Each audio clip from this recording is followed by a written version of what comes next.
سنة ربنا في الكون بتقول اللي احنا شفناها وربنا اتكلم عنها كتير في القرآن والنبي في السنة عليه الصلاة والسلام، ان ربنا بيكافئ اللي بيسعى. لكن ساعات المكافأة بتيجي من نفس الاتجاه، انا بخبط على الباب ده وربنا هيكافئني منه. وساعات المكافأة بتيجي من اتجاه تاني بس يقينا هيكافئك، لانه قال انا لا نضيع اجر من احسن عملا. فانت ايها البصير بلا شتات على وجه اليقين، يقينا ربنا هيكرمك. لكن لو سمحت ما تقعدش تكسر في مقاديف قلبك لما تسعى في حاجه وما تجيش، ما دام سعيت صح، استشرت اهل الخبره وخدت بالاسباب ودعيت.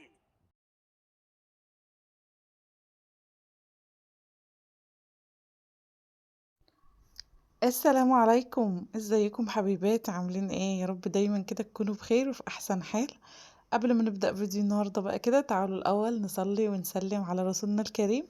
اللهم صلي وسلم وزد وبارك على سيدنا محمد اشرف الخلق وعلى اله وصحبه وسلم. طبعا بقى بدون اي مقدمات، انتوا وحشتوني جدا جدا من الفيديو اللي فات. لو لسه كده حبيبة قلبي بتتفرجي معايا ومشتركتش في القناة، انزلي بسرعة اشتركي معايا وفعلي الجرس من الزرار الاحمر اللي تحت الفيديو ده على طول. واكتبي لي كده كومنت حلو يشجعني ويحفزني ان انا دايما انزل لك فيديو. وطبعا فضلا منك وليس امرا ان انت تعملي لي لايك كده على الفيديو، ولو عجبك تلفي لفه كده في القناه وتقولي لي ايه رايك. وطبعا عايزه اقول لحبايب قلبي اللي معايا من زمان، انتوا على راسي وشرف ليا والله العظيم وجودكم معايا. ربنا ما يحرمني منكم ابدا ابدا، ولا من كلامكم وكومنتاتكم اللي زي العسل والسكر اللي دايما بتفرح قلبي. وليكن مش هنقول كتير كتير، لا، حبة صغننين كده، اخوات وحبايب ليا، ربنا يكبر بخاطركم وما يحرمني منكم ابدا. بص بقى يا ست البنات، منظر المطبخ النهاردة مش مشجع خالص. هتقولي لي وصلت للمرحلة دي ازاي يا زوزو؟ حبيبة قلبي، احنا كلنا في حياتنا بيجي ساعات علينا مثلا ضغوطات، فاللي هو انتي ممكن تمر بالمرحلة دي، مش انا لوحدي، وانا عارفة يعني. لو جيت فتشت كده ودورت هلاقي يعني بسم الله ما شاء الله. المهم، الايام دي احنا كان عندنا ظروف وكان عندنا شغل، يعني عند حماتي بتعمل كحك العيد ومش عارفة ايه، ولبخة بقى اللي هو يعني بدون ذكر اسباب، تمام. المهم، تعالوا بقى اقول لكم، عندنا النهارده روتين مشجع وحلو جدا ومحفز في نفس الوقت. بس بقى واحنا بنعمل الروتين كده، تعالوا نتكلم كلمتين بما ان احنا شغالين مع بعض. خلاص، الصلصة دي بقى يا روح قلبي اللي احنا عملناها مع بعض الفيديو اللي فات، فاكرين؟ بس انا قلت لكم ووعدتكم ان انا هوريها لكم وهنشوف هنعمل فيها ايه. طبعا سويناها مع بعض حلو جدا بطريقة حلوة، وحطينا عليها حاجات معينة وسويناها زي ما انتم شايفين. وطبعا القاع بتاع الحلة دي ما تاخدوهوش خالص، لان الحلة دي بتفضل على النار اكتر من ساعة ونص، فاللي هو بتستوى من تاني، فاكيد بالطبع يعني انها تعمل حروق بسيطة كده صغننة. لو انت بقى وطيت عليها خالص وما عملتش، فده رضا وفضل من عند ربنا. المهم، حطيت كده في بلاستيكات اللي انا بحط فيها الصلصة شوية زيت، بس كمية حلوة بحيث ان انا اغلف الصلصة معايا من تحت ومن فوق، يبقى الزيت مغطي كل حباية طماطم موجودة معايا في ايه، معايا في البلاستيكية بتاعتي او في الحافظة بتاعتي. خلاص كده، الطريقة دي حلوة قوي قوي. على فكرة انا معتمداها وعلى طول بعملها بسم الله ما شاء الله، اللهم زد وبارك. طبعا الطماطم رخيصة قوي دلوقتي، المستوية منها رخيص تمام، انما الجامدة يعني مش رخيصة اوي، هي ب10 جنيه. بتجيبي منها الطيبة او المستوية دي بالتلاتة ب10 ولا 4 ب10. فحاولي بقى لو انت عندك مكان ان انت هاتلك كمية حلوة كده وفرزيها علشان تنفعك في اوقات لما الطماطم تكون غالية. ست البيت الشاطرة هي اللي بتلاقي فريزلها او تلاجتها هم اللي ساترينها. خلاص، ما بتلاقيش نفسك بقى محتاجة وبتروحي تشتري بأسعار مهولة وحاجات من دي. لا، احنا حاجتنا في بيتنا تخلينا ان احنا نقضي يومنا عادي جدا، ما نحسش اصلا بالغلا اللي موجود في الدنيا. عايزه اقول لكم على حاجه، بحب اشكر كل حبايبي اللي بيدعوا لي اللي بيدخلوا معايا كده وبيعملوا يعني وبيشاركوا معايا الفيديوهات وبيشيروها، وكمان بيكتبوا لي كلام حلو قوي قوي على اي حاجه بنزلها. ربنا يكبر بخاطركم يا رب ويسعدكم ويرضيكم. بالنسبة بقى لكلام مصطفى حسني، عايزة اقول لكم من قد ايه ان انا برتاح قوي لكلامه. كلامه كده فعلا يعني بيدخل في القلب.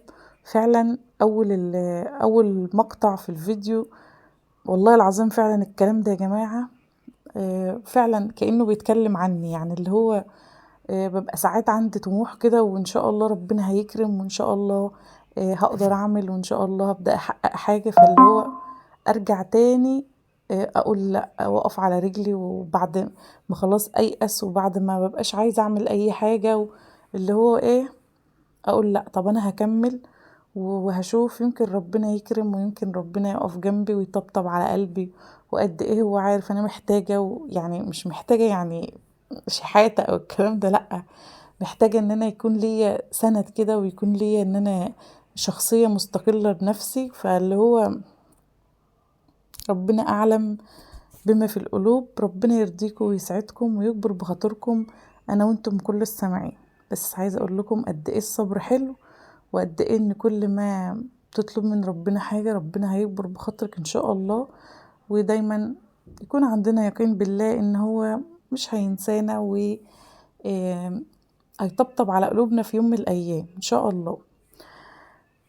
تعالوا نرجع سريعا للفيديو، ونرجع تاني نتكلم شوية كلمتين كده، عشان في كومنت جالي فعايزة اتكلم معاكم فيه. المهم حبايب قلبي، مسكت كده، بصوا عيون البوتاجاز عندي انا علشان كنت مغلفاها بورق الفويل، ببقى غلفها كده، انا شلته دلوقتي عشان ببقى ساعات اخاف يكون تحت حروق او اي حاجة، فاللي هو من كل فترة وفترة بشيله اغيره واغسلها حلو جدا، وبعدين ارجع اركبه تاني. مسكت بقى البوتاجاز بتاعي بالستريس الاول، بالسترس يا ربي الاول وبعدين سبته شوية حوالي 10 دقايق كده، ولفيت في المطبخ لفة زي ما انتوا شفتوا، غسلت الرخام بقى، غسلت المكان بتاع الازايز اللي انا بحطها فيه، روقت الدنيا على الاخر.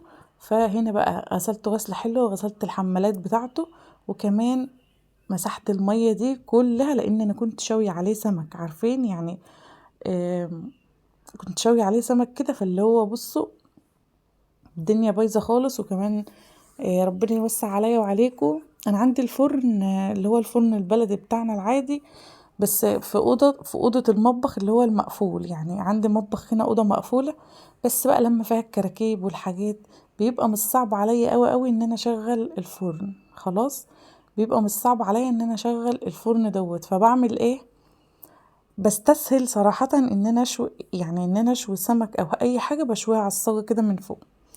فطبعا لو انت بتعملي زي كده، اهم حاجة في الموضوع ده ان انت تغسلي بوتاجازك حلو أوي، لان طبعا الصاجة بتكون واطية خالص تحت كده، فاللي هو العيون بتعمل حروق، تمام، فالنار يعني بتعمل حروق في البوتاجاز. مسكته غسلته غسلة محترمة، وعايزة اقولك دهون على دهون على دهون هتبوظ معاكي حاجتك، تمام. يعني حاولي ان انتي كل ما تشوفي الحاجة مش كويسة، البوتاجاز ده اعتبريه زي روتينك اليوم، زي ما انت بتصحي كل يوم الصبح تغسلي وشك وتتوضي وتصلي، تمام. فاللي هو تمسكيه حبيبة قلبي في تنظيفة عميقة اللي هي مثلا هنخليها كل شهر، وفي تنظيفة مثلا اللي هي كل يوم، وفي تنظيفة اللي هي كل اسبوع، يعني اللي هو كل ما تلاقي نفسك رايقة، كل ما تلاقي عندك اكل او طبيخ، او انت مش هتطبخي او مش هتبقي مضغوطة في المطبخ، شوفي عندك اللي في المطبخ مش كويس وابدأي رتبيه. يعني مثلا حوامل البوتاجاز مش نظيفة او العيون او كده، خلاص انا عندي اكل ودنيتي تمام، همسك البوتاجاز النهاردة اغسله غسلة محترمة وارجعه جديد، تمام. فاعملي لنفسك كده اليوم اللي انت بيكون في عندك بواقي اكل، طبعا احنا ممكن نطبخ يوم ونقضي يوم، يعني اللي هو احنا بنطبخ يوم وتاني يوم اكل من بواقي الاكل اللي عندنا، خلاص. فاليوم ده انا كان عندي بواقي اكل في التلاجة، تمام، خرجتها بقى النهارده زي ما قلت لكم، فاكرين يوم الفراخ اللي احنا عملناها ببطاطس، خرجتها بقى النهارده، وكان عندي طبق بسله وشويه رز من بواقي امبارح السمك اللي احنا كنا عاملينه، فقلت قضيت قوي كده النهارده والحمد لله تمام. فانا كان كمان عندي شغل كتير قوي، وكان الحوض بتاعي والدنيا تضرب تقلب، فاللي هو قلت الحمد لله كده. صلصة الطماطم الحلة اللي كانت مستوية فيها، شفتوا الحرق اللي كان حاجات بسيطة، لون الطماطم اللي هي واخدة لون دي مرمتهاش، تمام. زودت عليها مية وفي نفس الحلة كده، ونزلت كل الطماطم وبوشت فيها عيش، اللي هو العيش البلدي اللي احنا بناكله يعني للطيور، خلاص. بحيث ان انا هي اي نعم طماطم بدل مرميها، في نفس الوقت ان انا استفاد منها. طبعا بقى بحط كده على العيش، بفرك العيش كده بشوية خضار او شوية اكل من بتاع الطيور اللي هو السرس، وابدا انزله الطيور بتاعتي واحط لهم الميه بتاعتهم، وخلاص على كده، تمام. تعالي بقى يا ست البنات للام الشقيانه التعبانه اللي دايما زهقانه من ولادها. كلنا يا جماعه عندنا اولاد، كلنا بنتعصب وكلنا بنزعق، فاللي هو ربنا يخليهم ويعصبونا ويزعقونا ويعلوا صوتنا، بس ما توصلش لدرجة ان انت يعني تبقى حاسة ان انت عاوزة تقعدي في البيت لوحدك، يعني لا. اي نعم، مفيش طفل او مفيش عيل في البيت هيقعد ساكت، هو عايز يعيش طفولته وعايز يعيش حياته. والله العظيم انا واحدة من الناس، ساعات بزهق وساعات بزعق وساعات اشتكي لجوزي واقعد ازعق وانت مش حاسس بيا وانت بعيد، والولاد بيعملوا وبيسووا ومش عارفة ايه، وارجع تاني لما البيت يبقى فاضي كده والاستاذ حسام بره او كده، ارجع اقول ربنا يبارك فيهم وما تحرم منهم ابدا، ويبوظوا وانا ارتب ويعملوا كل حاجه وانا اسويها مكانهم واعمل لهم اكل وشرب. عايزه اقول لك سيبيهم يفرحوا ويلعبوا ويتهنوا ويعملوا لك حس كده في البيت، ويحسسوك ان انت كده ام، ويحسسوك ان انت ليكي شأن وكيان. صدقيني غيرنا بيتمنى ضفر طفل او ضفر عيل، فاللي هو حبيبه قلبي، انا قريت الكومنت بتاعك على فكرة، مش كان عندي، لا انا قريته على قناة تانية خالص، فاللي هو أنا مش عايزة اقول يعني ايه ومين وكده، فانا حبيت يعني اقول لكم على رأيي. متزهقيش من ولادك، هنزعق شوية وهنعلي صوتنا شوية عشان يسمعوا الكلام. وفي بقى تربية اللي هي التربية اللي مش عارفة يقول عليها التربية ايه، استنوا افتكرها دلوقتي. التربية اللي اللهم صل وسلم على سيدنا محمد، في تربية كده طالعة جديد بيقولوا عليها يعني التربية الديمقراطية، ولا والله ما عارفة يا اختي بيقولوا عليها اسمها التربية ايه اللي هو انت تسيبي العيل على هواه وتقولي الكلمة مرة واحدة، ولا احنا مفيش عندنا حبيبة الكلام ده. انا عن نفسي بقول الكلمة 30 مرة، مرة بالذوق ومرة بالذوق ومرة بالعافية ومرة بالزعيق، عبال ما يسمعوا الكلام. فاللي هو مفيش ولد او مفيش بنت بيتربوا كده، لا كلنا ولاد، وكلنا كنا صغيرين. هنا بقول لكم انا برتب الاطباق على حسب الصغير قدام والكبير ورا، والصف اللي فوق اللي هو الازاز ده ما بستخدموش يعني غير في المناسبات، هحط حاجه مثلا، حاجه حلوه، شوكولاتات، حاجات من دي، تمام. تعالوا بقى نرجع للفيديو بتاعنا تاني سريعا سريعا. كان عندي بقى الترمس بتاع العيد زي ما هو، لقيته هيخيم كده ولقيته هيعمل ريحه مش حلوه، مسكته غسلته وغيرت له الميه، وعملت له شويه ميه تانيين بملح وزودتهم كده، ونقلته في علبه تانية واللي هي محكمه الغلق برضو، ودخلته التلاجة. خلصت كل حاجه زي ما انتم شايفين. المطبخ كان يضرب يقلب حرفيا. استعيني بالله دايما، كل ما انت بتشتغل استعيني بالله، صلي على الرسول كتير كتير. اللهم صل وسلم وزد وبارك على سيدنا محمد. ربنا يجعل حياتنا معطرة بذكر الله وبذكر النبي عليه أفضل الصلاة والسلام. لما ببقى ساعات مخنوقة، مامتي تقعد تقول لي معلش احنا احسن من غيرنا، استغفري، صلي على النبي، مش عارفة ايه. فدايما باخد كلامها قدوة كده، وباخد كلامها بحيث ان انا عارفين لما بيحصل اي حاجة بتقعد تكبر كده، وبتقعد اللي هو هتعدي ان شاء الله، واحنا بشر يا جماعة والله العظيم. مش انا بقول لكم ساعات كلام، وساعات اجي اتحط في الموقف الاقي نفسي اعصابي تفلت، واللي هو مبقاش قادرة استحمل الولاد وازعق واعمل، بس في نفس الوقت ارجع اتراجع تاني وكده. فاللي هو الحياة كده شد وجذب، الحياة مش هتفضل ولا حلوة على طول ولا وحشة على طول، لا هي الحياة تفضل هنمشي الدنيا يعني، شوية زعيق، شوية بالراحة، شوية بالهدوء، كده يعني، لان هم اطفال، سيبوهم يزعقوا، سيبوهم يتخانقوا، بعد شوية هتلاقي العمر جرى بينا وكل واحد راح بيته وكل واحد عاش حياته، وهتتمني لو الحياة تلف من تاني وترجعي تعيشي نفس العيشة اللي انت كنت عايشاها وهم ملمومين حواليكي ومليان الدنيا عليكي. تمام. ربنا يبارك في أولادنا يا رب، ويرزق كل مشتاق بالذرية الصالحة، اللهم آمين يا رب العالمين.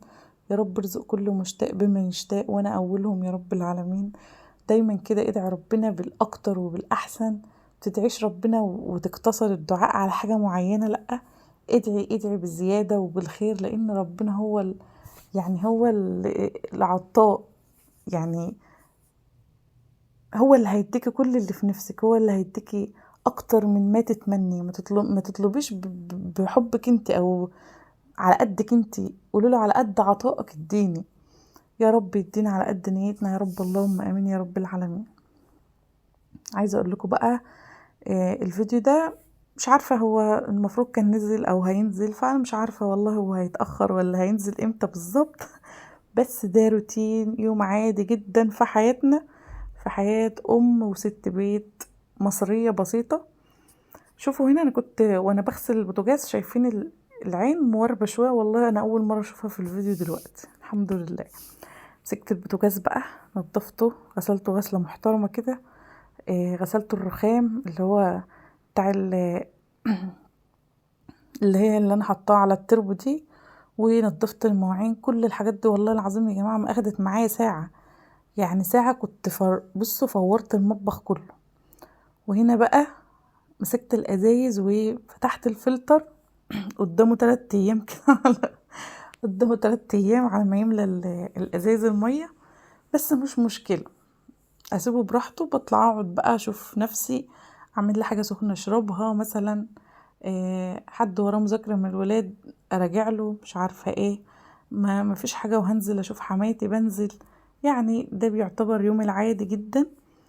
فطبعا انا كان عندي بواقي اكل، فالاستاذ رضا ابني الكبير ربنا يبارك في عمره ويحفظه ويخليه يا رب، ما كانش ناوي ياكل اكل من البيت ده خالص. فالمهم اللي هو عملت ايه، كان عندي كده ورك كنت شايلاه على جنب، فوديته يتشوى، وعملت لهم طبق سلطة وطبق طحينة وطبق مخلل، واكل بقى منه خلاص. وانا وحسام اكلنا يعني اكل من البيت وبواقي فراخ اللي كانت في التلاجة قبلها بيوم. خلاص هنا بقى برضو عزكم الله مسكت الحمام برضو، نظفته وسيقته وروقت الدنيا. وعايزه اقول لكم ان انا مسكت الارض برضو ايه، روقتها كده وسيقت الدنيا بشويه معطر وشويه اريال كده وبريل. مسكت البلاط دعكته دعكه محترمه وروقت الدنيا على الاخر. وعايزه اقول لكم بقى ان لحد هنا خلاص خلص الفيديو بتاعي. لو لسه كده بتشوفيني لاول مره، طبعا فضل منك وليس امرا مني ان انت تنزلي كده تكتبي لي كومنت حلو ولايك حلو علشان الشياكه والجمال والقمر ده كله. اقفلي بقى عين البوتاجاز يا سوسو عشان هي مواربه شويه ومفتوحه، ان شاء الله نقفلها الفيديو الجاي. خلي دايما حاجتك مرتبه وحاجتك نظيفه. ما عملناش اي حاجه، ان شاء الله نعمل كيكايه حلوه قوي قوي ان شاء الله الفيديو الجاي. هحاول ان انا انزلها لكم، انا عملتها حاليا دلوقتي بس ايه، حاول ان انا انزلها لكم ان شاء الله الفيديو اللي جاي. وده طبعا شكل بواقي الاكل بتاعتنا اللي انا خرجتها من التلاجة زي ما قلت لكم. مش بالضروري لو عندك بواقي اكل تاكليها تاني يوم على طول عشان الولاد ايه ما يرضوش ياكلوا منها زي ما الاستاذ عمل معاك ده بالظبط النهارده. فطبعا مش عايزه ازعله والله العظيم، وديت له الورك ده شويته وعملت لهم طبق سلطه وطبق مخلل، وخلاص على كده وقضيناها بعيش وخلاص. استنوني بقى في فيديو جديد، مع السلامه.